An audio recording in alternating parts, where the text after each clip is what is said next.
They thought I was finished.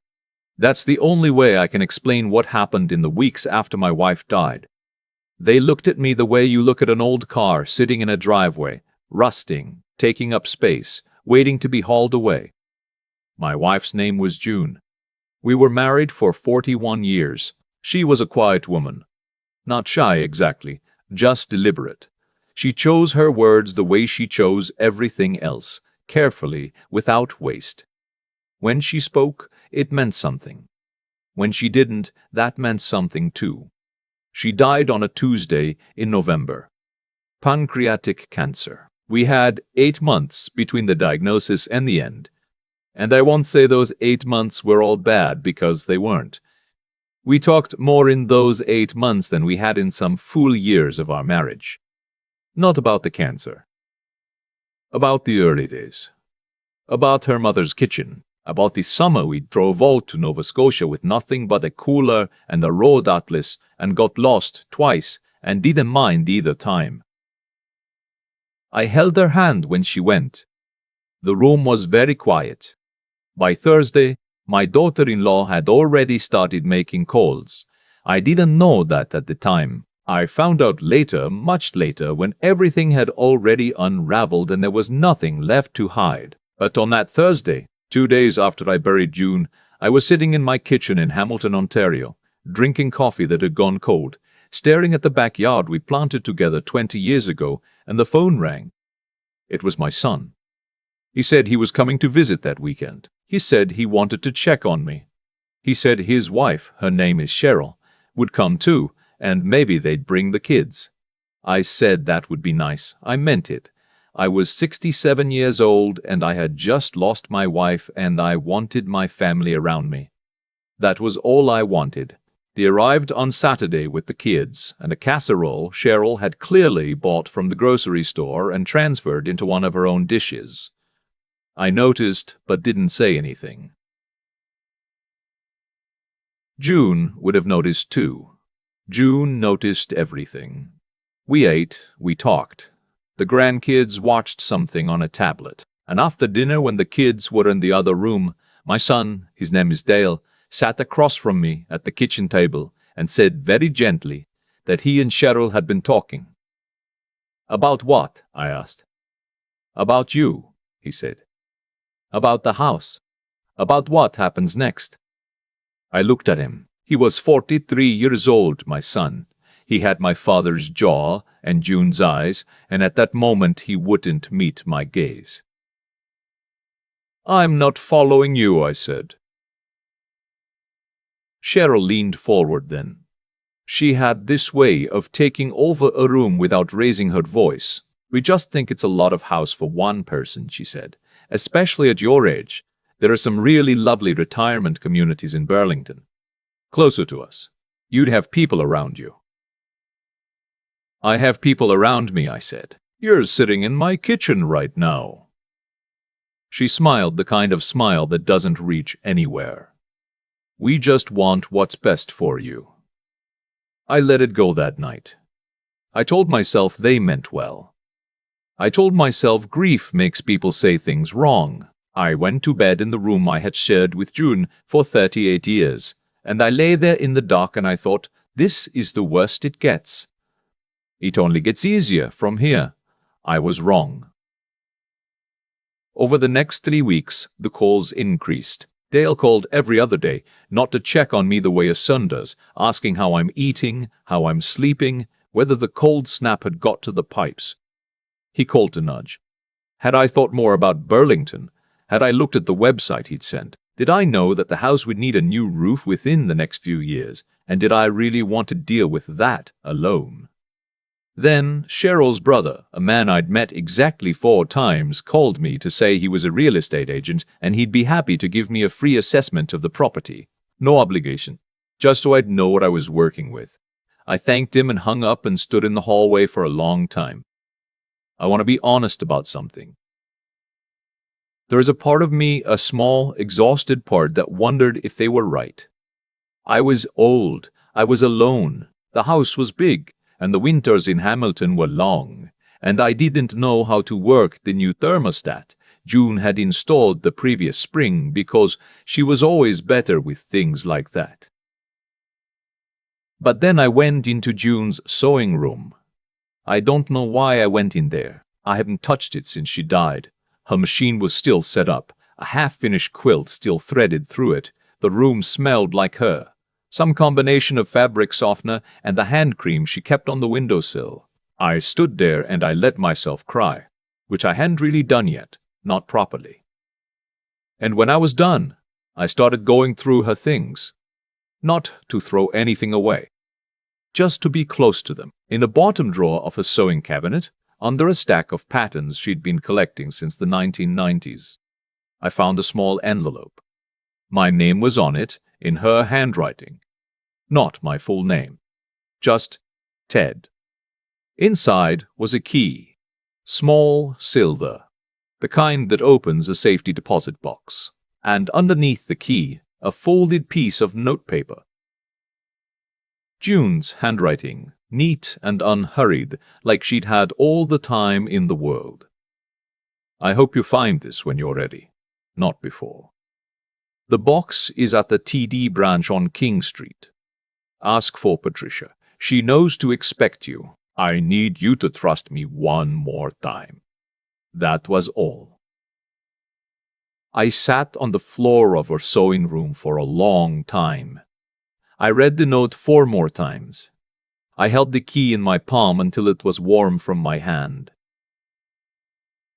June had kept a safety deposit box at the bank downtown. For how long, I didn't know. For what reason, I couldn't imagine. We had joint accounts. We had an investment portfolio we'd built together over 40 years of careful, unglamorous saving, RRSPs, GICs, modest contributions every year, no grand gestures. We weren't wealthy. We weren't poor. We were 2 people who had worked steadily and spent carefully and expected nothing to fall into our laps, because nothing ever had. I didn't tell Dale. I didn't tell Cheryl. I don't know exactly why. Maybe June's note had asked me to trust her, and trust meant keeping quiet. Or maybe some part of me already understood that what was happening in my house was not really about my well-being. I drove to the TD branch on King Street on a Wednesday morning when I knew Dale would be at work and Cheryl would be at her book club. Patricia was a woman around 50 with reading glasses on a beaded chain around her neck. When I told her my name, something shifted in her expression. Not surprise, more like recognition. Like she'd been waiting. "Mr. Calloway," she said. "Of course. Please follow me." The box was long and flat and heavier than I expected. Patricia left me alone in a small private room, the kind with no windows and a single light overhead. I sat down. I opened it. I don't have language for what happened in that room. Not adequate language. There were documents, a lot of documents. Property deeds, 3 of them, all in June's name. A condominium in Stony Creek she purchased in 2003. A duplex in Guelph from 2009. A second condominium in Hamilton's North End, purchased in 2014. Each with a clean title, no mortgage outstanding. There was a letter from a law firm, Norton and Associates, on King William Street, addressed to me, marked to be opened after my death. There was a USB drive. There was a bound folder of financial statements I couldn't fully process in the moment, but the numbers on the pages were not small, and there was a second letter, handwritten from June. She had started saving, she wrote, in the 2nd year of our marriage, not because she didn't trust me, because she was afraid. Her parents had lost everything once, not to bad luck, but to bad timing and no backup, and she had watched her mother's face when the furniture was repossessed, and she had promised herself that would never happen to her, to us, to anyone she loved. She had started with the money from her teaching salary that she put aside before it hit our joint account, small amounts, then larger ones as the years went on. She invested quietly. She bought the first condo because a colleague was selling, and the price was right, and she had enough set aside to do it. and she rented it out for almost 20 years without ever mentioning it. I was going to tell you, she wrote. Every year I was going to tell you, but every year I thought, we don't need it yet, and if I tell him now, it will change things. You feel like I was hiding. Or he'll feel like he should have been the one doing it. And I didn't want either of those things. I just wanted us to be safe. Now I'm telling you. Everything is yours.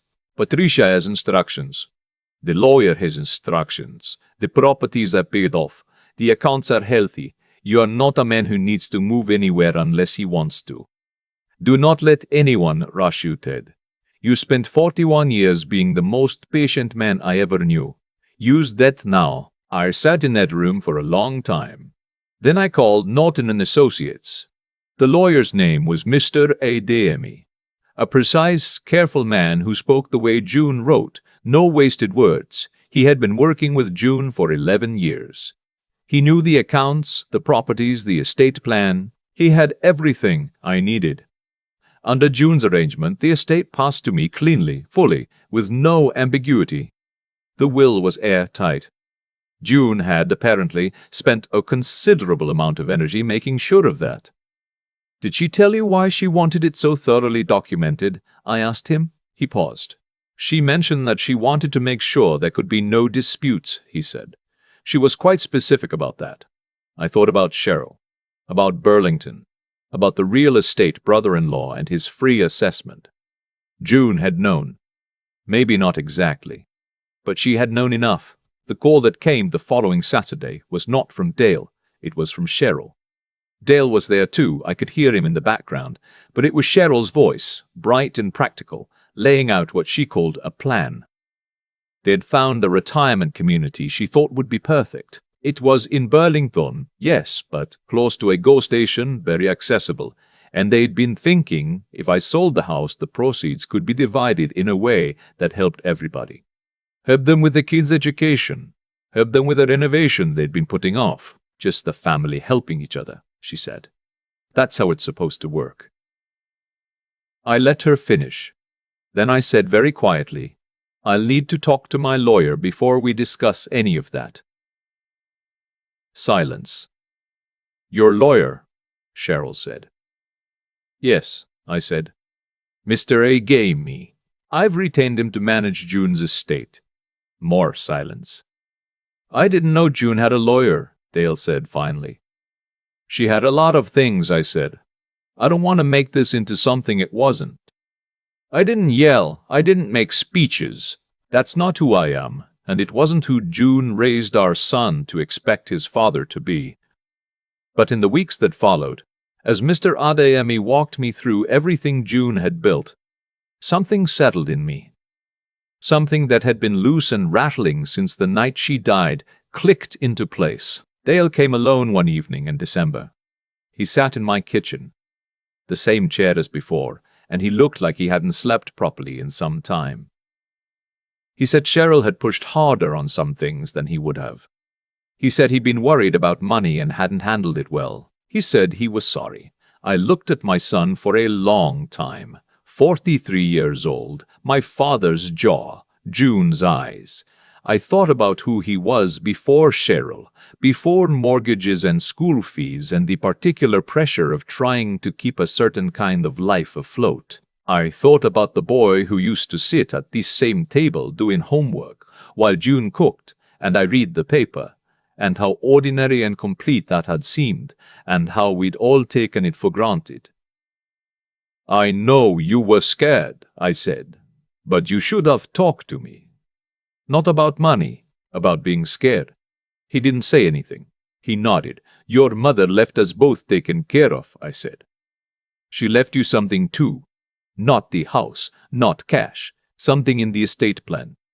You'll hear from Mr. Ademi. I watched his face change. I told him that whatever happened with him and Cheryl was between them. I told him I wasn't interested in punishing him.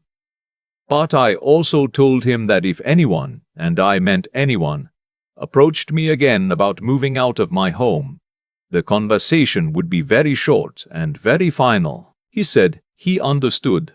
Spring came slowly that year, the way it does in Hamilton. The backyard was a mess. I hadn't touched it all winter.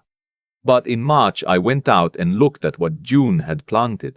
And I started clearing. I found her gardening gloves still hanging on the hook by the back door, stiff from the cold. I put them on anyway. The condo in Stony Creek had tenants who renewed their lease in February. Good people, quiet, paid on time. The Guelph duplex had a small repair that needed doing, and Mr. Liquais, the AME connected me with a property manager who handled it. The North End place was empty for 6 weeks before a young couple rented it. University teachers, both of them. The kind of tenants June would have liked. I am 68 years old now. I live in the house I shared with June for 38 years. The roof will need replacing in the next couple of years, and I have already got 2 quotes. Cheryl doesn't come to family dinners anymore. That was her choice, not mine. Dale comes with the kids on alternate Sundays. It's getting less stiff between us. The grandkids call me Grandpa Ted and ask to watch hockey, which I don't mind at all. Some mornings I go into June's sewing room and I sit in the chair by the window. I don't touch anything. I just sit there while the light comes in, and I think about a woman who spent 41 years being quietly, stubbornly certain that the people she loved would be all right. She was right. We are all right. She built us a fortress out of patience and foresight, and small decisions made in private over decades. And she handed me the key at exactly the moment I needed it, not a minute before. I don't know if that's love. I know it's the truest thing I've ever held in my hands.